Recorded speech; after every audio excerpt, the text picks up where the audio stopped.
Hello again. I'm Cecilia, and this is part two of the essay Red Rose. I'm going to continue. However, as the semester passed, Mrs. Gray grew more decrepit. Her skin looked paler, it acquired a yellowish, sickly tone. Her back started to hunch, slightly in the beginning and more as the days went by. She was visibly losing the little weight she had left.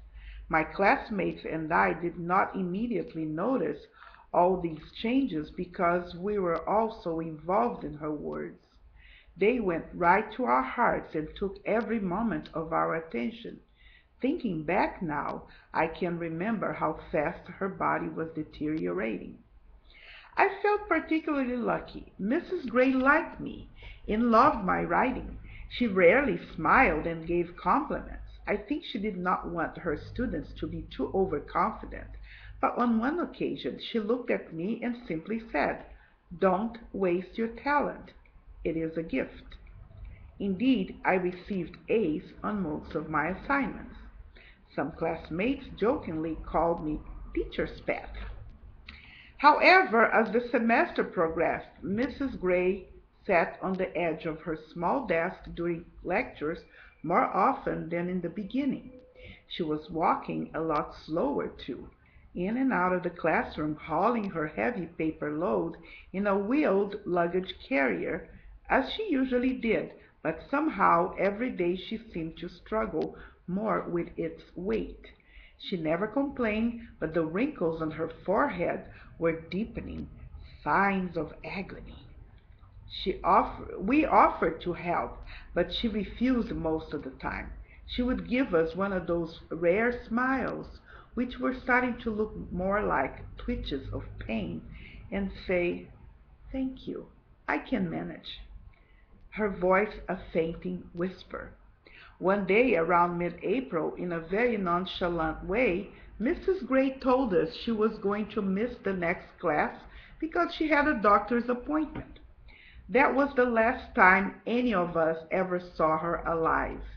She went in for her dialysis treatment and never woke up. Her kidneys had failed her. That was what we were told by a tearful dean of students who came to the classroom to make the tragic announcement.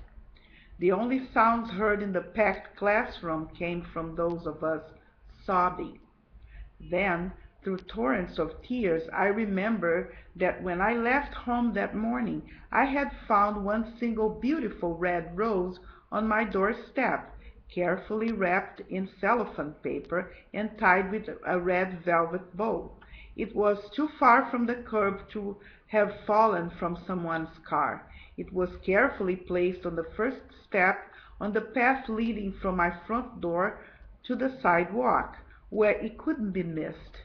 I questioned my family and neighbors, but no one claimed to know anything about the mystery red rose. Since I do not believe in coincidences, I like to think that Mrs. Gray came to say goodbye to me and to remind me of what I had to do in my life. That's it. Well, I believe you want to know who the author is. Well, it is myself. I wrote that piece. And indeed, Mrs. Lynette Gray was my teacher, my English teacher in college. She was amazing.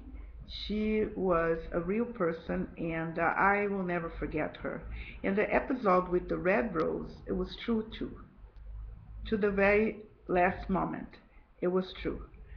I really found that red rose on my doorstep the day I learned of her death. I leave it up to you to decide what that meant. I do not believe in coincidences, like I said at the end of the essay. So to me, it was her goodbye. Thank you.